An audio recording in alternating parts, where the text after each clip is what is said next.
Maman a dit, nous fêtons Noël uniquement avec les enfants sages. La tienne peut ne pas venir cette année. Ma fille s'est mise à pleurer. J'ai répondu par texto, compris. J'annule ma participation financière pour l'événement. Ils ont continué à rire, à envoyer des selfies de la table, totalement inconscients de ce qui allait se passer. Le message est arrivé alors que je pliais le linge. Pas de bonjour, pas de contexte, juste une phrase de ma mère qui m'a glacée, nous fêtons Noël uniquement avec les enfants sages. Ta fille peut ne pas venir cette année. J'ai fixé l'écran, relisant plusieurs fois, espérant qu'il me manquait quelque chose. Une faute de frappe, une blague. Mais non, c'était clair. C'était ça. Léa était assise en tailleur par terre à côté de moi, découpant des formes dans du papier de couleur. Elle fabriquait des décorations pour le sapin de Noël qu'il faisait à l'école. Elle m'en a montré une et a dit qu'elle était reconnaissante pour les chocolats de mamie. Et puis elle a levé les yeux et a vu mon visage. Elle a demandé si mamie viendrait pour Noël. Je lui ai dit non. Puis, sans même le vouloir, je lui ai montré le texto. Elle l'a lu, n'a rien dit au début. Puis elle a demandé si elle avait fait quelque chose de mal. Et puis elle a juste commencé à pleurer. Doucement au début, comme si elle essayait de ne pas être un fardeau. Puis plus fort. C'est à ce moment-là que quelque chose a basculé en moi. Ce n'était pas de la colère. C'était quelque chose de plus profond. Une sorte de compréhension permanente que, une fois que vous la voyez, vous ne pouvez pas l'oublier. Mes parents n'ont jamais voulu d'elle. Ils n'ont jamais essayé. Et peut-être qu'ils ne m'ont jamais vraiment voulu non plus. Juste la version de moi qui ne les remettait pas en question. Celle qui acceptait tout. La fille obéissante. Celle qui donnait toujours. Je n'ai pas répondu tout de suite. Je suis restée avec Léa jusqu'à ce qu'elle se calme. Puis je suis allée dans ma chambre, j'ai fermé la porte et j'ai répondu par texto, compris ? J'annule ma participation financière pour l'événement, car oui, tout ce dîner de Noël, la dinde, le traiteur, le vin, les petits centres de table aux herbes aromatiques que ma mère prétendait avoir arrangés elle-même, tout ça, c'était moi. Je prenais tout en charge depuis 3 ans sans jamais demander de reconnaissance. Je gagnais bien ma vie en tant que consultante et cela ne me dérangeait pas d'aider. Mais tout à coup, le fait que j'ai payé chaque fête alors que mes parents faisaient du favoritisme, cela m'a fait me sentir idiote. J'ai tout annulé. Chaque plat, chaque livraison, chaque service, sans préavis, sans explication, j'ai tout arrêté. Je ne leur ai rien dit d'autre. Le matin de Noël, j'ai fait des crêpes avec Léa et nous sommes restés en pyjama toute la journée. Vers 11h, la discussion de groupe a commencé à s'animer. Des photos des tables dressées, tout le monde habillé. Ma mère a posté une photo de la salle à manger vide avec une légende du genre, en attendant le festin. Ils n'avaient toujours pas compris.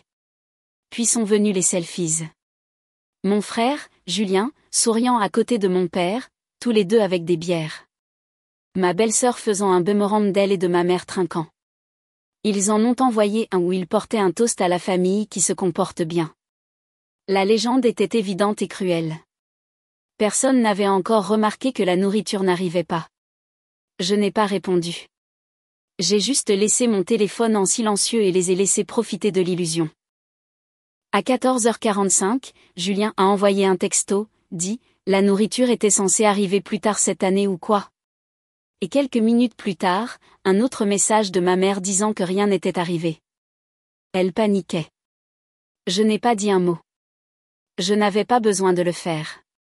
Cette nuit-là, Léa et moi avons mangé de simples sandwichs à la dinde de la charcuterie du coin et avons regardé un film de princesse sous une couverture. C'était probablement le Noël le plus paisible que j'ai eu depuis des années. Mais ce n'était que le début.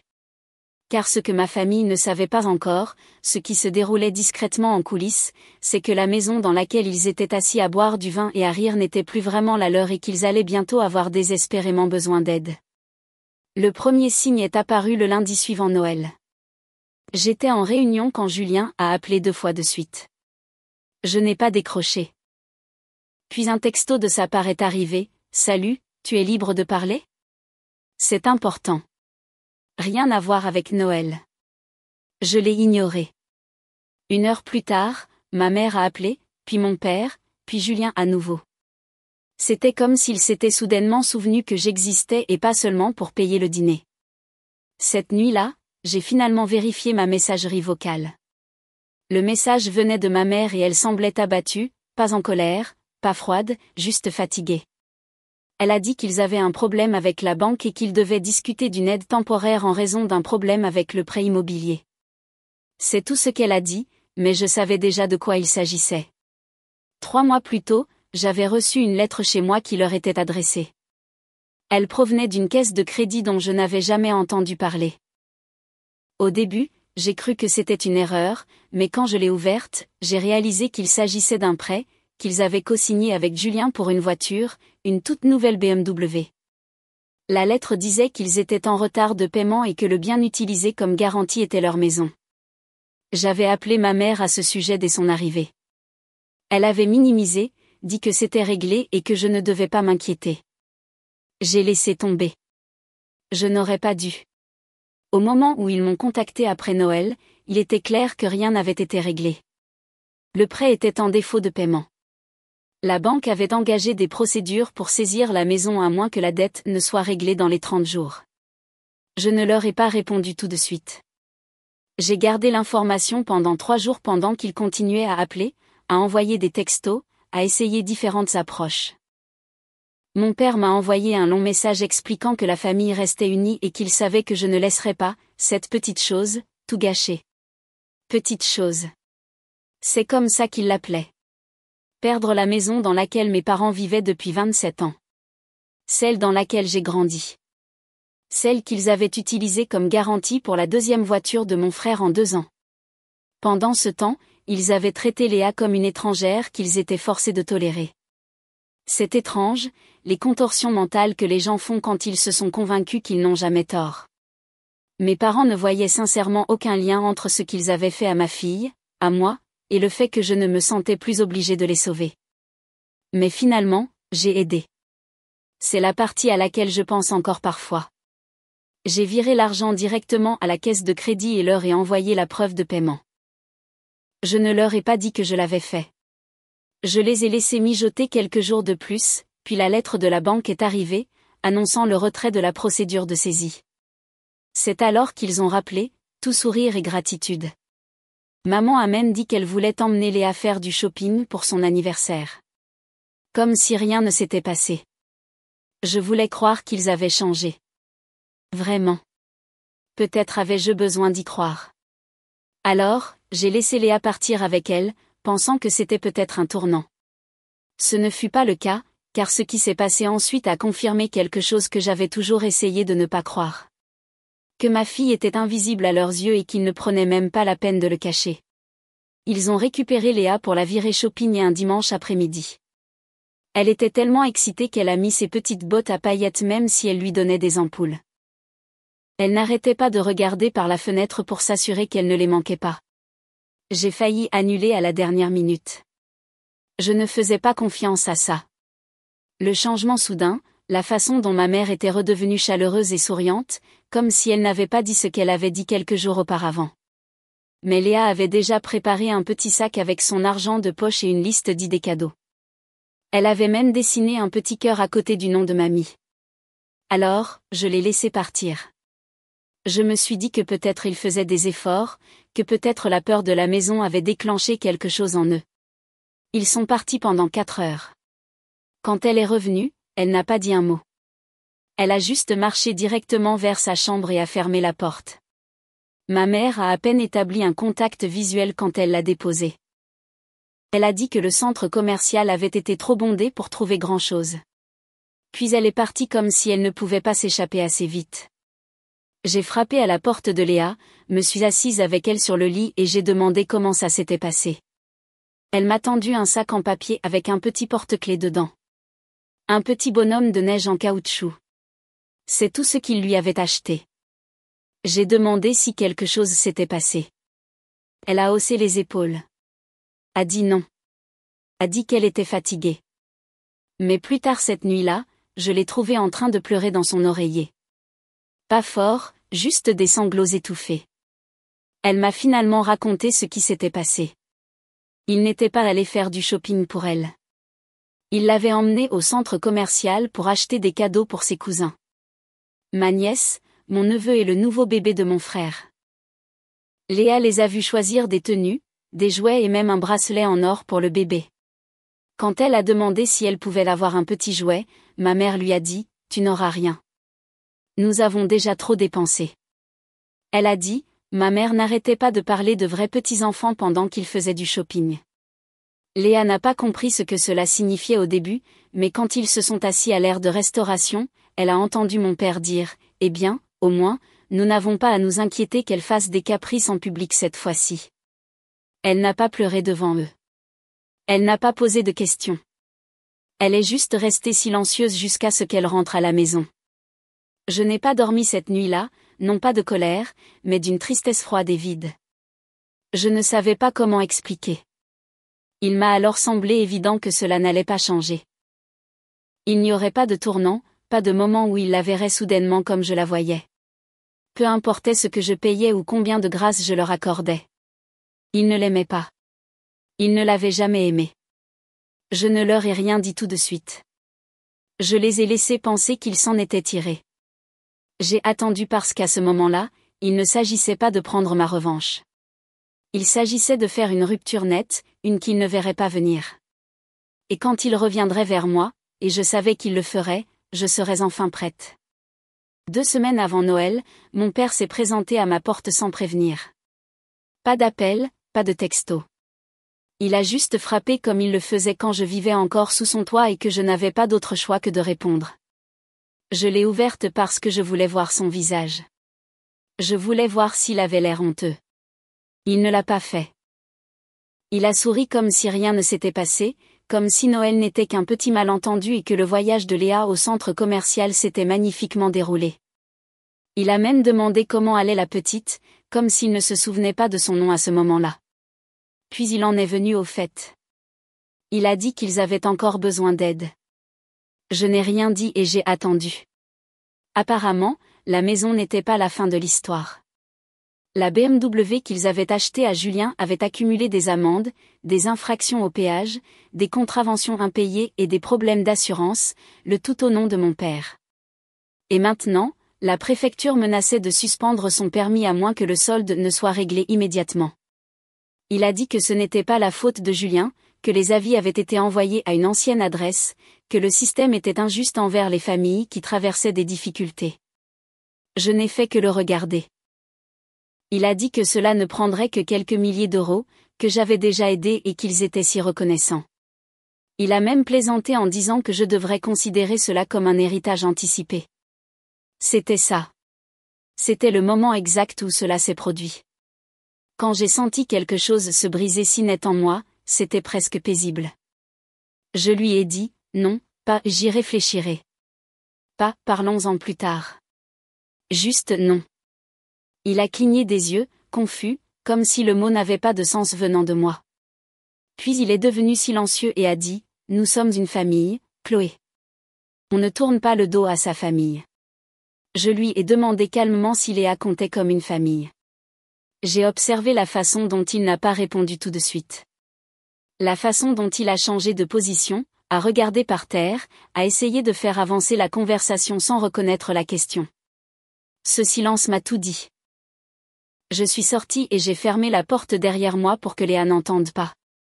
Je lui ai dit que c'était la dernière fois que nous aurions ce genre de discussion, que lui et maman devaient arrêter de prétendre qu'ils n'avaient pas passé les 10 dernières années à s'assurer que ma fille sache qu'elle était une étrangère. Il a dit que je déformais les choses, que j'étais trop sensible. Je n'ai pas discuté. Je n'ai pas crié. Je lui ai juste dit de partir. Il est resté là pendant 10 secondes de plus comme s'il attendait que je change d'avis. Je ne l'ai pas fait. Il est parti sans dire au revoir. Un jour plus tard, ma mère a envoyé un texto, une seule ligne, nous avons toujours su que tu nous punirais de ne pas aimer ton erreur. Je l'ai fixé longtemps. Il ne l'avait jamais dit clairement auparavant. Jamais appelé Léa ainsi. Mais c'était là, par écrit, indéniable, le rejet silencieux qu'il délivrait depuis des années, enfin formulé comme une confession complète. Et pour la première fois de ma vie, j'ai bloqué les numéros de mes parents sans hésitation. Chaque numéro, chaque réseau social. J'ai aussi bloqué Julien et sa femme. J'ai tout arrêté parce que cette fois, ce n'était pas une pause. C'était permanent. Après les avoir bloqués, il y a eu un silence de près de 2 semaines. C'était étrange au début, le silence, pas de textos, pas de messages vocaux culpabilisants, pas de publications passives-agressives sur Facebook sur les enfants ingrats. Je m'attendais à ce que quelque chose se faufile. Une lettre, un coup à la porte, un ami commun essayant de faire la médiation, mais rien. Ce n'était pas la paix. Pas encore. Juste une pause. Et puis, juste après le nouvel an, le silence s'est rompu. Cela a commencé par ma tante, la sœur de ma mère, qui m'a appelé d'un numéro que je ne reconnaissais pas. J'ai laissé aller à la messagerie vocale. Elle a laissé un message disant qu'elle ne voulait pas s'interposer, mais que mes parents n'allaient pas bien et que je devais faire preuve de compassion. Elle ne connaissait pas le texto. Elle ne savait pas ce que ma mère avait dit à propos de Léa. Ce mot, erreur, résonnait toujours dans ma tête comme s'il était gravé en moi. Je ne l'ai pas rappelé. Puis est venu un email de Julien. Juste 3 mots dans l'objet, nous avons besoin d'aide. Je ne l'ai pas ouvert, mais 2 jours plus tard, j'ai reçu une lettre manuscrite de ma mère. Elle faisait 5 pages. La majeure partie était remplie d'explications interminables. Pas vraiment des excuses, plutôt des prétextes déguisés en sentimentalité. Elle a dit qu'ils avaient eu du mal à se connecter avec Léa parce qu'elle ne se sentait pas comme le reste de la famille. Elle a dit qu'ils n'étaient pas prêts à être grands-parents à sa naissance, qu'ils travaillaient sur leurs sentiments et avaient fait des erreurs en chemin. Des erreurs, pas de l'abus, pas de l'exclusion, juste des erreurs. Elle a écrit que la famille était compliquée, mais que le plus important était de rester unis quand les choses devenaient difficiles. Puis, vers la fin, elle a finalement dit de quoi il s'agissait réellement. La maison était toujours en difficulté. Le paiement que j'avais fait auparavant n'avait pas résolu le problème plus important. Apparemment, il y avait un 2e prêt hypothécaire dont je n'avais pas connaissance, et la banque avait de nouveau engagé des procédures. Cette fois, il n'y avait pas de délai de 30 jours. Ils avaient déjà manqué trop de délais. La maison allait être mise aux enchères dans 45 jours, et elle voulait que je la sauve. Elle a écrit que la maison était notre héritage, que c'était là où j'avais grandi et où Léa pourrait un jour amener sa propre famille, que je ne devais pas laisser mes émotions obscurcir mon jugement, qu'elle espérait que je serais plus grande que ça. J'ai lu la lettre 2 fois. Puis je l'ai pliée et je l'ai mise dans un tiroir, non pas pour la garder, juste parce que je ne voulais pas que Léa la voie à la poubelle. Cette nuit-là, j'ai fait asseoir Léa. Je lui ai dit que nous ne verrions plus mamie et papy. Je lui ai dit que certaines familles ne traitent pas toujours les gens comme elles le devraient, même quand elles disent les aimer, et que c'est bien de s'éloigner des gens qui continuent à vous faire du mal, même s'ils partagent votre sang. Elle m'a demandé si elle avait fait quelque chose de mal. Je lui ai dit non, que la seule chose qu'elle ait jamais faite était d'exister, et que parfois cela suffit à effrayer les gens qui ne savent pas aimer correctement. Elle n'a pas pleuré. Elle a juste hoché la tête et a demandé si nous pouvions faire quelque chose de spécial pour le dîner. J'ai dit oui. Nous avons fait des spaghettis. Nous avons mis de la crème fouettée sur des brownies achetés au supermarché. Nous avons regardé un film et sommes restés éveillés trop tard pour un soir d'école. Et pendant qu'elle dormait, je l'ai enfin ressenti. Ce calme que j'attendais, il était arrivé. 3 semaines avant que la maison ne soit mise aux enchères, ils sont apparus. Tous les 2. Je n'avais pas vu mes parents en personne depuis la dernière conversation avec mon père sur le perron. Et maintenant, ils étaient là, devant ma porte d'entrée, comme si nous étions encore en 2007 et qu'ils avaient le droit d'entrer dans ma vie sans préavis. Je n'ai pas ouvert. J'ai regardé par le Judas un instant. Ma mère tenait un dossier probablement rempli de documents ou d'estimations ou de tout autre papier qu'il pensait pouvoir me convaincre de rejouer le rôle du sauveur. Mon père avait l'air plus vieux, comme si le poids de tout avait enfin commencé à se lire sur son visage. J'ai attendu. Ils ont sonné à nouveau. On frappé. Puis ma mère a crié mon nom à travers la porte. C'est alors que Léa est descendue du couloir. Elle a demandé si elle devait ouvrir. Je lui ai dit non. Juste comme ça. Pas de longue explication. Pas besoin. Je l'ai ramenée à l'étage et j'ai mis de la musique dans sa chambre pour qu'elle n'entende pas. Au moment où je suis redescendue, ils étaient toujours dehors. Alors, j'ai ouvert la porte, juste la moustiquaire. Avant qu'aucun d'eux ne puisse parler, j'ai dit une chose, vous pouvez arrêter de demander. C'est fini. Ma mère a essayé de dire quelque chose à propos de la banque, de la façon dont je ne comprenais pas toute la situation. De la façon dont ils avaient pris des mesures pour arranger les choses. Mon père est resté silencieux cette fois, fixant le sol comme s'il savait déjà comment cela allait se terminer. Je leur ai dit que je me fichais des mesures qu'ils avaient prises. Je leur ai rappelé qu'ils étaient prêts à laisser ma fille se sentir comme une moins que rien pour qu'ils puissent continuer à prétendre que nous étions toujours une famille parfaite. Je leur ai dit que j'avais essayé, que j'avais aidé quand je n'aurais pas dû, que je leur avais donné toutes les chances. Et ils ont utilisé tout cela, chaque euro, chaque once de confiance pour blesser la seule personne qui ne leur avait jamais rien fait, sauf être né du mauvais parent. Ils n'ont pas discuté cela. Non pas parce qu'ils étaient d'accord, mais parce qu'ils savaient qu'il n'y avait pas de réplique cette fois. Ma mère m'a demandé si je considérerais au moins de laisser Léa écrire des lettres un jour pour qu'elle ne les oublie pas. Je l'ai regardée droit dans les yeux et j'ai dit, vous vous êtes assuré qu'elle ne vous oublierait jamais. Puis j'ai fermé la porte. La maison a été vendue exactement 19 jours plus tard. Je n'ai pas regardé l'enchère, je n'ai pas vérifié l'annonce. Je ne connaissais la date que parce que ma mère l'avait griffonnée dans le coin de la lettre qu'elle avait envoyée. Ils ont emménagé avec Julien, d'après ce que j'ai entendu, ce qui était logique. Il a toujours été leur préféré. Peut-être que maintenant il pourrait être leur bouée de sauvetage aussi. Léa n'a plus posé de questions à leur sujet. Pas une seule fois. Je ne lui ai jamais tout raconté. Pas toutes les vilaines choses. Juste la vérité dont elle avait besoin. Que nous ne laissons pas les gens garder une place dans nos vies juste parce que nous partageons de l'ADN. Que l'amour se prouve, il ne se doit pas. Parfois, je suis encore tentée de prendre de leurs nouvelles. Je ne le fais jamais parce que pour une fois, je n'ai pas seulement fermé la porte, je l'ai verrouillée et j'ai jeté la clé.